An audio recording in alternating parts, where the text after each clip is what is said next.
বই খাতা সব পুড়েছে ব্যাগ কেনার অপরাধে। স্কুলে গিয়েও মার খেয়েছি, অন্যের বই দেখে পড়তাম স্কুলে, বাড়ি ফিরে কাঁদতাম। এভাবেই বড় হয়েছি আমি। ক্লাস 6 পর্যন্ত বড় ভাইয়েরা মেরেছে প্রায় প্রায়, এরপর আর মারেনি।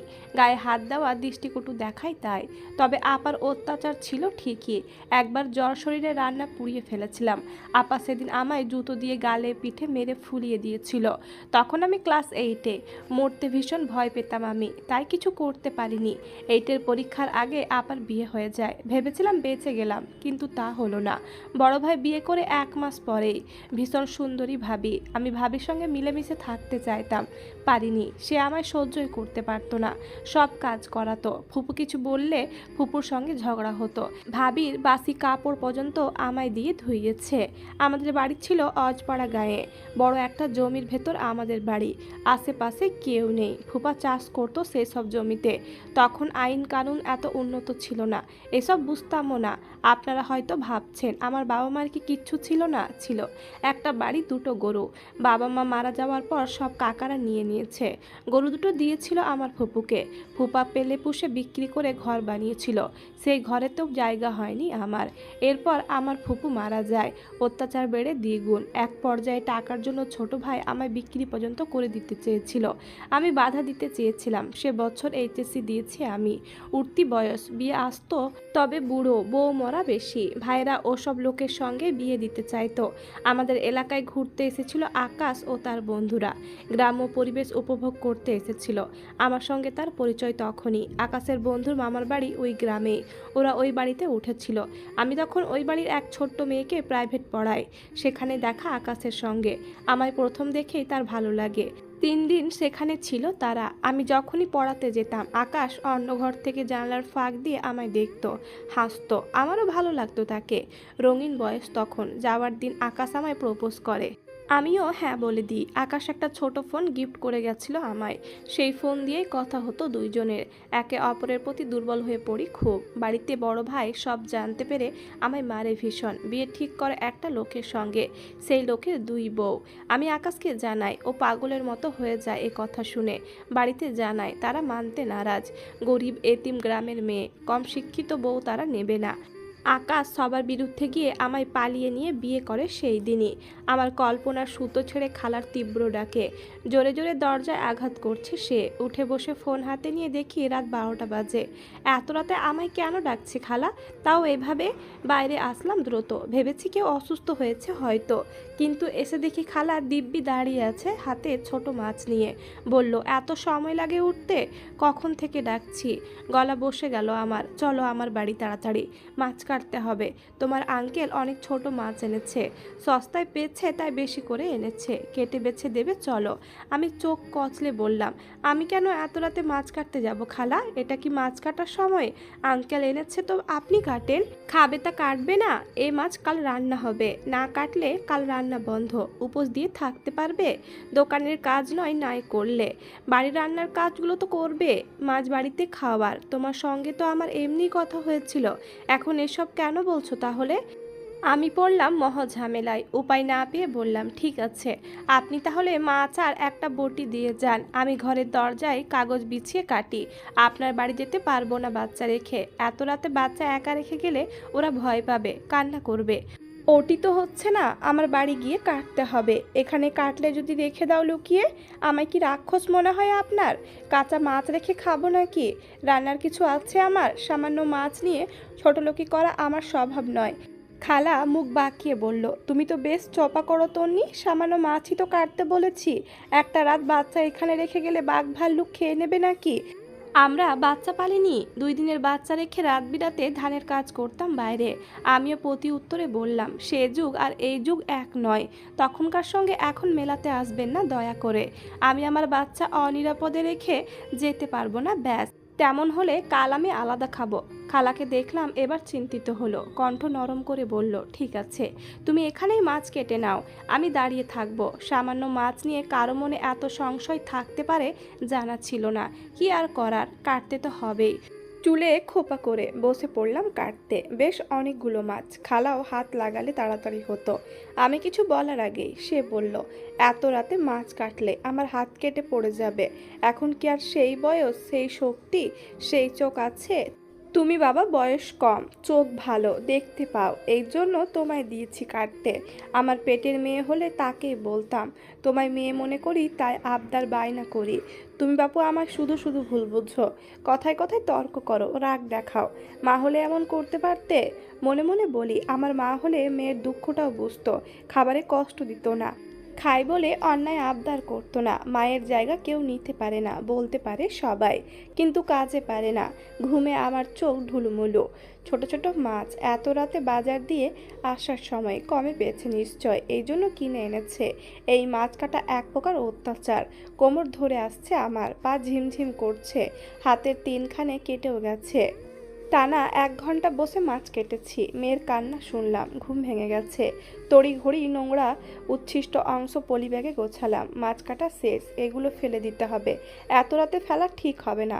ফেলতে গেলেও বাড়ির বাইরে গিয়ে দূরে ফেলতে হবে, না হলে গন্ধ বের হবে।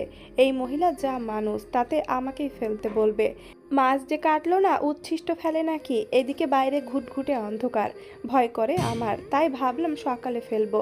খালাকে বললাম, মাছের উচ্ছিষ্ট সকালে ফেলে দেবনি, একটা ব্যাগেতে রেখে দিই, এত রাতে ফেলা ঠিক হবে না।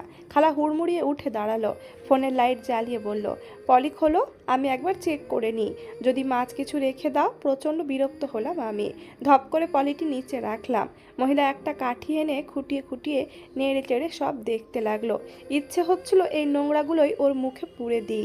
বললাম, এক কাজ করেন খালা, মাছের সঙ্গে নোংরাগুলো নিয়ে যান, ফ্রিজে রেখে দেবেন, সকালে বেছে নিয়ে ফেলে দেবেন। তিনি ভুরু কুচকালেন। আমি মাটি থেকে পলি সমেত নোংরা উঠিয়ে ব্যাগে রেখে বাড়ির এক কোণে রাখলাম। হাতে সময় নেই আমার, মেয়ে কাঁদছে, খাওয়াতে হবে। খালাকে বললাম, মাছ কেটে দিয়েছি, নোংরা ফেলে দিয়েছি, বেছে কেটে হাঁড়িতে মাছ রেখেছি, আপনি শুধু একটু ধুয়ে নেবেন। আমার মেয়ে কাঁদছে খিদেতে, কাটলে বাঁচলে তুমি ধুয়েও দিয়ে যাও। এখন এই মাছ ধুতে আমি হাত ময়লা করব নাকি? মেয়ে কাঁদছে তো কি হয়েছে? কাঁদলে বাচ্চার ব্রেন ভালো হয়, কান্নার সঙ্গে সঙ্গে খাবার দিলে অহংকারী হবে, অভাব বুঝবে না। মেয়ে মানুষের একটু ধৈর্য ধরতে হয়, মায়ের শেখাতে হয়। আমার 2 মাসের মেয়েকে কান্না করাবো, খিদে পেলে খাবার না দিয়ে অভাব বোঝাবো, এইটুকু বাচ্চাকে ধৈর্য শেখাবো? মাথা খারাপ নাকি আপনার? খালা আমার রাগান্বিত চেহারা দেখে ভয় পেল হয়তো, মাছের হাঁড়ি নিয়ে সুরসুর করে চলে গেল। খালার বাড়িতে 8 দিন টিকতে পেরেছিলাম আমি, জানেন? 8 দিনের দিন ঘটেছিল এক অবিশ্বাস্য ঘটনা, এতে অবশ্য আমারই লাভ হয়েছে। বলবো সবই আজ, তবে একটু পরদিন সকালে বেশ ভোরে উঠেছি। মাছ কেটে অনেক রাত হয়েছে, ঘুম আর হয়নি। বিছানা শুয়ে অলস ঘুম, না ঘুমিয়ে উঠে পড়েছি। নামাজ শেষে দোয়া পড়ছিলাম, এমন সময় খালা এলো, বলল, এত সকালে ঘুম ভেঙেছে, যাক ভালো, সকাল সকাল উঠবে, কাজ করবে, ছেলেকে উঠিয়ে দেবে। তুমি উঠোন ঝাড় দিলে ওকে ঘর ঝাড় দেওয়াবে, দুজন মিলে কাজ করবে, সময় বাঁচবে, আমার কাজগুলোও করবে। কাজ করলে শরীর ভালো থাকে। চলো তবে, উঠোন ঝাড় দিয়ে সবজি কুটে দেবে। আমি কেন আপনার বাসি উঠোন ঝাড় দেব খালা? যতদূর জানি, যার বাসি তার সারতে হয়। আপনি বরং ঝাড় দিয়ে নিন, আমি যে সবজি কেটে দেব। একবেলা ঝাড় দিলে হাত ক্ষয়ে যাবে নাকি তোমার? আপনি দিলেও তো ক্ষয়ে যাবে না। খালা রাগ করেছে আমার কথায়, তাতে আমার কি, যোগ্য জবাবই দিয়েছি আমি। একটু পর তার বাড়ি গেলাম। আজ আলু বেগুন দিয়ে ছোট মাছ রান্না করবে, কুচি করে কেটে দিয়েছি সব। তিনি চুলোতে ভাত বসিয়ে বলল, হিসেব মতো তোমার আজও আমার দোকানের সবজি কেটে দেওয়ার কথা। কাল বিকেলে রান্নার সময় চাল ধুয়ে দাওনি, কোথাও যেন চলে গিয়েছিলে, তাই ওই কাজের বদলে আজ এটা করার কথা ছিল, কিন্তু করতে বললে আবার ঝগড়া শুরু করবে। তো থাক, তুমি সবজি কেটে বাথরুম টয়লেট পরিষ্কার করে দেবে, শোধ হয়ে যাবে। পারবো না খালা, একবেলা চাল ধুইনি দেখে বাথরুম পরিষ্কার করব? কাল ঝাঁটা দিয়ে দিয়েছি, সেটার সঙ্গে শোধ নিন। তুমি মেয়ে বড়ই কথা বলো, তোমায় ভালো ভেবেছিলাম। আচ্ছা থাক, করতে হবে না কিছু, সুযোগ সুবিধা পাচ্ছ তো বুঝছো না। কোন বাড়ির বাড়িওয়ালা নিজে রেঁধে খাওয়ায়, আমি খাওয়াচ্ছি তোমায়, আমিও টাকা দিয়ে খাচ্ছি খালা। খালা কিছু বলল না আর। আমি কুটা বাছা শেষ করে বের হতে যাব, এমন সময় তিনি বলল, কাল কোথায় গিয়েছিলে? বলি, কাজের সন্ধানে, একটা কাজও পেয়েছি বটে, নাইট ডিউটি। তবে আমার মুখের কথা খালা কেড়ে নিয়ে বলল, তাহলে রাতে খাবে না, অফিসে থাকবে? ভালোই হলো। খাবার বেঁচে গেল আমার। ডিউটি বিকেল 5টা থেকে রাত 8টা। এরপর বাড়ি ফিরে আসবো আমি। রাতের খাবারও খাবো। আপনার যদি খাবার দিতে এতই সমস্যা তো বলে দিন। কাজ আমি পেয়েই গেছি, আলাদা খাই। তবে এই একদিন খাবারের টাকা কিন্তু দিতে পারবো না। খালা মুখ ছোট করে বলল, আমি কি সে কথা বলেছি? বেশি বোঝো তুমি। বাড়ি যাও, খাবার দিয়ে আসবো। আমি কিঞ্চিত হেসে চলে এলাম। মহিলা শিক্ষা পেয়েছে ভীষণ। আজ দেখলাম তাড়াতাড়ি খাবার নিয়ে এসেছে। মাছের সঙ্গে ডালও রান্না করেছে, কিন্তু তরকারির বাটি একটা। ওনার সামনেই ঢাকনা খুললাম। যা ভেবেছিলাম তাই। বড় মাছ সেদিন তাই শুধু তরকারি দিয়েছিল, আজ তরকারিটাও দেয়নি, মাছ ছোট বলে। শুধু ডাল ভাত আর একটা বড় পেঁয়াজ। খালা একগাল হেসে বলল, পেঁয়াজ কামড়ে ডাল দিয়ে মাখিয়ে ভাত খাও, দেখবে হেব্বি মজা। এইটারই অপেক্ষা করছিলাম আমি। কাল এই জন্য কিছু বলিনি, উনি ঠিক অজুহাত দেখিয়ে দিত একটা। এবার কি করবে? এবার হাতে নাতে ধরা। আমি বুদ্ধি খাটিয়ে সম্পূর্ণ ডালটা ভাতের মাঝে ঢেলে বাটিটা তাকে দিয়ে বললাম, মাছের তরকারি আনুন খালা, সঙ্গে মাছও। কাল মাছ কাটিয়ে নিলেন, খাওয়ার জন্য এখন দেবেন না? বড় মাছও দেননি, আজ তো দিতেই হবে। বলেছিলেন আপনারা যা খাবেন আমাকেও তাই দেবেন, আলাদা কিছু নয়। তাহলে মাছের অংশীদার তো আমিও, তাই না? খালা খপ করে বাটিটি হাতে নিয়ে বলল, আমি কি বলেছি দেব না? এত একসাথে আনা যায় না, তাই আনিনি। দাঁড়াও এনে দিচ্ছি। খাবার নিয়ে কত কথা বাবা। তিনি হনহন করে চলে গেল। কিছু সময় পর বাটিতে তরকারি এনে দিল। ছেলে নিয়ে খেতে বসলাম। তরকারি প্রচুর ঝাল। বাটি উঠিয়ে ঝোলের দিকে ভালো করে লক্ষ্য করতেই বুঝলাম আলগা গুঁড়ো মরিচ যুক্ত করেছে তরকারিতে, যেন আমি খেতে না পারি। সত্যিই খেতে পারিনি। ছেলেটা একবার খেয়ে আর খায়নি। খালার হাসির শব্দ পেয়েছি। খালা নামের ডাইনি উনি। ঘটি বাটি কাল সবই আলাদা করব, যা হয় হবে। ছেলেটাকে না খাইয়ে রাখতে পারবো না। আবারও সেই কলা পাউরুটি কিনে এনেছি।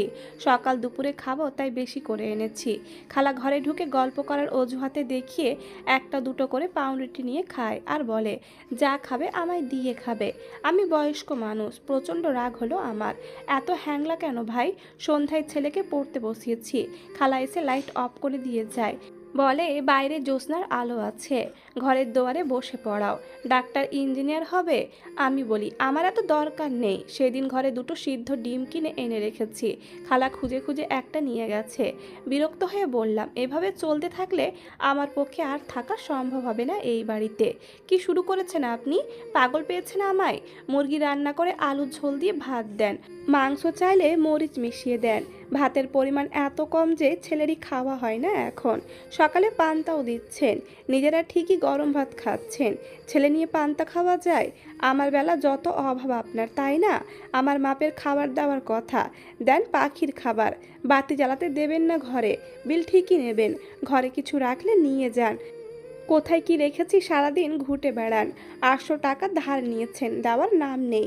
সবজি কিনতে গিয়ে বলেন আপনার ছেলেরা বিদেশ থেকে ডলার পাঠায়, সেই ডলার ভাঙিয়ে সামান্য সবজি কিনবেন না। 10-20 টাকা আমায় দিতে বলেন। ডলার ধুয়ে পানি পাবেন আপনি? এমন বাড়িওয়ালা আমি জীবনে দেখিনি। আমি সামনের মাসেই ছেড়ে দেব এই বাড়ি। প্রয়োজনে রাস্তায় গিয়ে থাকবো, তবু এই নরকে থাকবো না আর। খালা কিছু না বলে চলে গেল। অপমানে বেচারার মুখ দিয়ে কথা নেই। ওই দিন বিরিয়ানি রান্না করবে, চিকেন বিরিয়ানি, সব গুছিয়ে করে দিয়ে এসেছি। ছেলেকেও বলেছি, ছেলে আমার মহা খুশি। দুপুরেও খায়নি, বিরিয়ানি পেট ভরে খাবে তাই। রান্না শেষ হয়েছে সন্ধ্যায়। মহিলা খাবার দিয়ে গেল 10টায়। তাও রাইস আর হাড়গোড়, মানে ওনারা হাড় চিবিয়ে ভাতের সঙ্গে মিশিয়ে দিয়ে গেছে। খাবার দেখে ঘেন্না করতে নেই, কিন্তু আমার ঘেন্নাই পাচ্ছে। মহিলার আসলেই লজ্জা নেই। ছেলে ওখান থেকে খেতে চাইলো, খিদে পেট কি না। আমি খেতে দিইনি। 2 ভাই বোনকে ঘরে রেখে প্লেট নিয়ে খালার বাড়ি গেলাম। খাবারের থালাটা ওনার মুখের সামনে ধপ করে রেখে বললাম, এসব কি দিয়েছেন? মানুষের খাবার দিয়েছেন নাকি কুকুরের খাবার? আমায় কুকুর মনে হয় আপনার? আঙ্কেল ঘরেতেই ছিল তখন। আমার চিৎকারে এগিয়ে এলো। খালা খাবার দেখে বলল, ভুল হয়ে গেছে, এটা ফেলে দেওয়ার জন্য রেখেছিলাম, ভুলে তোমায় দিয়ে দিয়েছি। তোমার জন্য বেড়েই রেখেছি, সবই মিথ্যা। উনি ভেবেছিল অন্য সময়ের মতো এবারও সবটা সহ্য করে নেব। ওনাদের এঁঠো খাবার খাবো, একটা মানুষ কত সহ্য করতে পারে? আর আমার অসহ্য হয়ে গেছে। আমি আবারও চেঁচিয়ে বললাম, তাড়াতাড়ি ভালো নতুন খাবার দিন। সে থালা নিয়ে রান্নাঘরে গেল, পিছে গেলাম আমিও। হাঁড়ি খুলতে চাইলো না। আমি নিজেই হাঁড়ির মুখে ঢাকনা তুললাম। প্রায় অর্ধেক হাঁড়ি খাবার আছে এখনো। সকালে বাসি খাবে অথবা ফেলে দেবে, তবু আমায় দেবে না। টাকা নেওয়ার বেলা নেবে, আমায় দিলে নাকি আমার লোভ হবে, মন্দ আর খেতে চাইবো না। খালা থালাতে খাবার বাড়ে, হাত তার কাঁপছে, খাবার যেন উঠেই না হাত দিয়ে। বাধ্য হয়ে আমি নিজেই চামচ কেড়ে নিলাম, প্লেট ঠেসে খাবার নিয়েছি, মাংসও নিয়েছি। খালা চুপচাপ দেখেছে শুধু। আমি খাবার নিয়ে ঘরের বাইরে আসব, এমন সময় খালা কেমন যেন হয়ে গেছে, বারবার বলছে আমার সব খাবার নিয়ে গেল। এই মেয়ের সঙ্গে জুত হচ্ছে না, একে সরাও। আমি পাত্তা দিইনি, খাবার নিয়ে ঘরে এসেছি, ছেলে নিয়ে পেট ভরে সবটা খেয়েছি। অনেক দিন পর তৃপ্তি করে খেয়েছি। পরদিন শুনলাম খাবারের শোকে খালার জ্বর চলে এসেছে। এই প্রথম কারোর অসুস্থতা শুনে হাসি পেল। খাবারের জন্য অসুস্থ হয়ে পড়েছে ভাই। 2 দিন খালার জ্বর ছিল। 2 দিনের দিন তিনি আমার বাড়ি এলেন একজন মহিলা নিয়ে, ঘুরে ঘুরে বাড়ি দেখাচ্ছেন। আমি মেয়েকে কোলে নিয়ে ঘরে বসেছিলাম। অপরিচিত কারো কণ্ঠ শুনে বেরিয়ে এলাম। খালা আর ওই মহিলা কথা বলছে। খালার মুখে প্রচণ্ড হাসি। কথা শেষে তিনি আমার কাছে এসে বলল, তুমি তো নাকি আমার বাড়ি ছেড়েই দেবে। ছেড়ে যখন দেবে আজই দাও, ভাড়া এসেছে। এই মহিলার স্বামী নিয়ে থাকবে, মাস শেষে 1200 টাকা দেবে।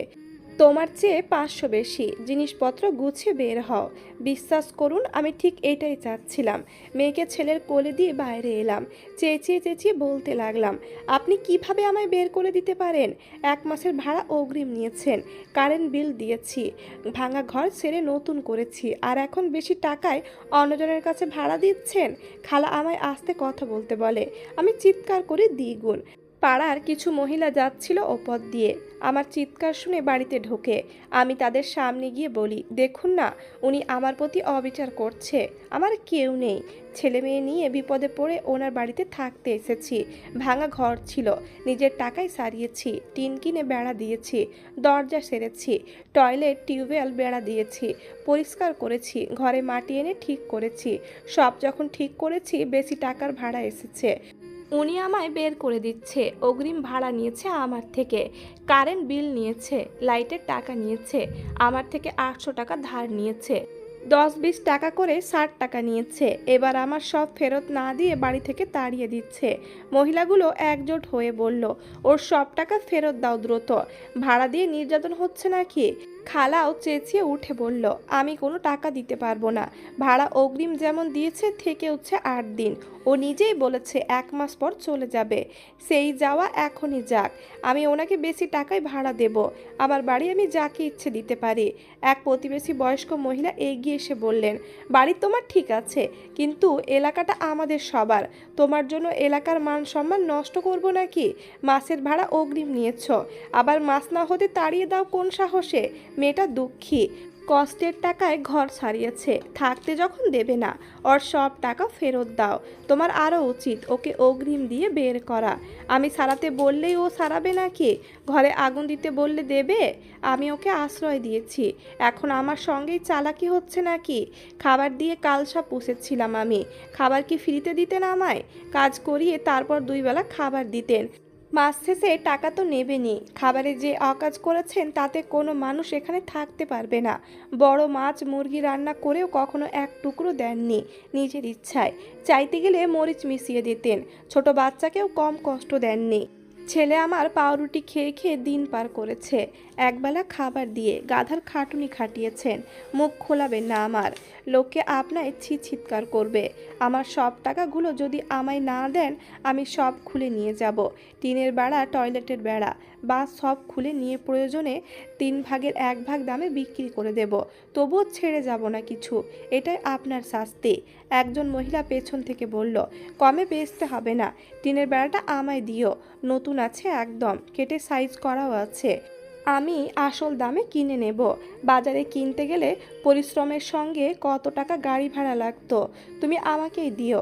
সেই মহিলা, অর্থাৎ যিনি খালার বাড়ির দোকানে সবজি কাটার কাজ করত, তিনিও ছিলেন সেখানে।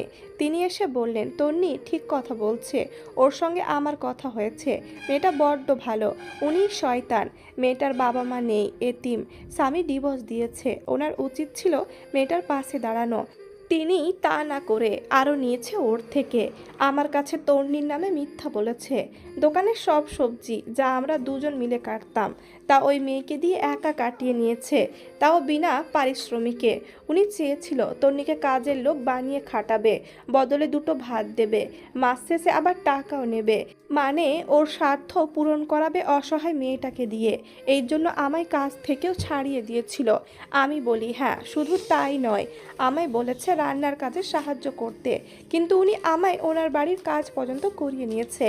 রাত 12টায় মাছ কাটিয়ে নিত, অথচ আমাদের সেই মাছ খেতে দিত না। ছোট বাচ্চার জন্য কোনো খাবার এনে ঘরে রাখলে না বলেই নিয়ে যেত, খেয়ে নিত। এবার দেখছি খালার মুখ শুকিয়ে গেছে, তবু বড় গলায় বলছে, আমার বাড়ির টিনে তুমি কোন সাহসে হাত দেবে? যেই সাহসে সারিয়েছি বাড়িঘর, সেই সাহসেই। চেঁচামেচিতে আরও মানুষ এলো বাড়িতে, কিছু লোকও এলো দেখলাম। খালা যেই মহিলাকে ভাড়া দেবেন, সে খালার কানে কানে বলল, সব খুলে নিয়ে গেলে তো আমি থাকতে পারবো না, ওই মেয়ের মতো সারিয়ে নিতে পারবো না আমি। আপনি নতুন করে সারাতে গেলেও টাকা বেশি লাগবে কিন্তু। দুজন লোক চেঁচিয়ে বলল, মেয়ে তুমি সব হিসেব করো, অগ্রিম ভাড়া, ধার, বিল সারানো সব মিলিয়ে যা খরচ হয়েছে সব হিসেব করে আমাদের জানাও। দ্বিগুণ টাকা দেবে উনি। ওনার জন্য আমাদের এলাকার সম্মান নষ্ট হচ্ছে। এই একটা মহিলা হলো এলাকার বিষ, এর আগেও একই কাজ করেছে উনি। কিছু বলিনি। ভাড়াটিয়া নিয়ে এসে অত্যাচার করা এর স্বভাব হয়ে গেছে। আগের ভাড়াটিয়াকেও এমন অত্যাচার করেছে। এর নামে অনেক অভিযোগ। গরিব মানুষদের কাজ করিয়ে টাকা দেয় না, ওর বাড়ি থেকে জিনিস নিয়ে খায়, লোকের গাছের জিনিস চুরি পর্যন্ত করে। নিজের টাকা পয়সা থাকা সত্ত্বেও অসভ্যতা যাচ্ছে না। শাসিয়ে গেছে আমরা দুবার, শোনিনি। এবার ওকে শিক্ষা দিতে হবে। প্রয়োজনে এলাকা ছাড়া করব। টাকা আছে বলে মানুষকে মানুষ মনে করে না। আমি হিসেব করে বললাম, সব মিলিয়ে আমার খরচ হয়েছে 3,500 টাকা। ধার 800 টাকা সহ হিসেব করেছি। খালা বললেন, মিথ্যা কথা, ধার 500 নিয়েছি শুধু কিস্তির জন্য। আমি কিছু বলার আগে একটা মেয়ে এসে বলল, পরশুদিন না আপনি আমার সামনে 300 নিলেন ওর থেকে মাছ কিনে টাকা দিতে? মিথ্যে কেন বলছেন? খালার মুখ এবার বন্ধ, ন্যাকা কান্না শুরু করলেন। বললেন, এই মেয়ে ইচ্ছে করে এমন করেছে। বিপদে একে আশ্রয় দিয়েছিলাম, এবার আমায় ফাঁসাচ্ছে, সবাইকে আমার বিরুদ্ধে উস্কে দিয়েছে। আপনি কেমন মানুষ সেটা সবাই জানে, আমাকে বলতে হবে না। সব হিসেব বুঝিয়ে দিলাম আমি। কোথায় কত টাকা কিভাবে খরচ করেছি সবই বললাম। চোখের সামনে জিনিসগুলো প্রমাণ হিসেবেও ছিল। আমার হিসেব মিলেছে। লোকগুলো বলল, আপনাকে 8,000 টাকা দিতে হবে আমাদের সবার সামনে, না হলে সবাই মিলে গ্রাম ছাড়া করব। উপস্থিত সকলে একসঙ্গে তাল মেলায়। খালা দমেনি তখনও। বলল, দ্বিগুণ টাকা কেন দিতে যাব আমি? পুলিশের কাছে সহায়তা নেব, প্রয়োজন পড়লে সবকটাকে জেল খাটাবো, আর তন্নি তোমাকেও। লোকটা আরও বলল, ডেকে আনুন পুলিশ, পুলিশ আসলে আরও ভালো। আইনি মাধ্যমে গেলে আপনার শাস্তি বেশি হবে, জরিমানাও হবে। আমরা গ্রামবাসীরা সবাই বলবো তোমার অকাজের কথা। মানহানি ও নির্যাতনের মামলা দেব, এক মহিলা বলল। টাকা আত্মসাৎ ও জালিয়াতির কেস দেব। তন্নিকে আসল টাকা সমেত জরিমানা তোমার দিতেই হবে, তাহলে তোমার শিক্ষা হবে। আমি বললাম, থাক, আমায় শুধু আমার আসল টাকা দিলেই হবে, অন্যের টাকার কোনো লোভ নেই আমার।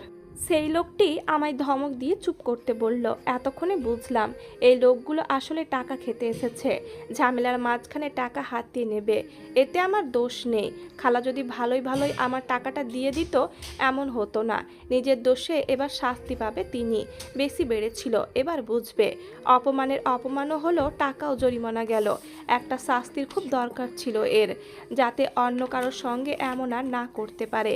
খালা উপায় না পেয়ে আমার কাছে দৌড়ে দৌড়ে এলো, হাত ধরে বলল, মা ও তন্নিমা, আমি তোমার মায়ের মতো, তোমার ধারের টাকা দিয়ে দেব, তুমি এখানে থেকে যাও, কোথাও যেতে হবে না, আর এমন করব না, ঠিক সময় ঠিকভাবে খাবার দেব, তুমি চাইলে আলাদাও খেতে পারো, এদেরকে চলে যেতে বলো মা।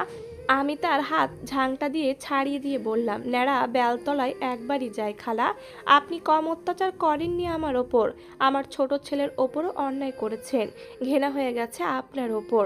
লোকগুলো চেঁচিয়ে বলল, জরিমানা 10,000 হলো, উনি যত দেরি করবে তত বাড়বে। খালা এবার দৌড়ে টাকা আনতে গেল। এত কিছুর মাঝে ভাড়া নিতে আসা সেই মহিলাকে দেখলাম চুপচাপ, তিনি শুধু খালার বাড়ি দেখছে। টাকা নিয়ে এলো খালা, লোকটার হাতে দিল, আমায় তিনি 4,000 টাকা দিয়ে দিলেন, 500 বেশি দিয়েছেন, আমি নিতে চাইনি, উনি বললেন, এটা রেখে দাও, তুমি না নাও তোমার ছেলেকে কিছু কিনে দিও, ছেলেটাও কম অত্যাচার হয়নি, এটা ওর ক্ষতিপূরণ, বাকি টাকা দিয়ে আজ পাড়ার মাঝে খিচুড়ি রান্না করে খাবো, তুমি আসবে কিন্তু। টাকা তো নিলাম, এবার যাই কোথায়, ঘর তো ছেড়েছি, কিন্তু থাকবো এবার কোথায়, দুঃখ থেকে বেরিয়েছি, সুখ কি এবার আদৌ পাবো?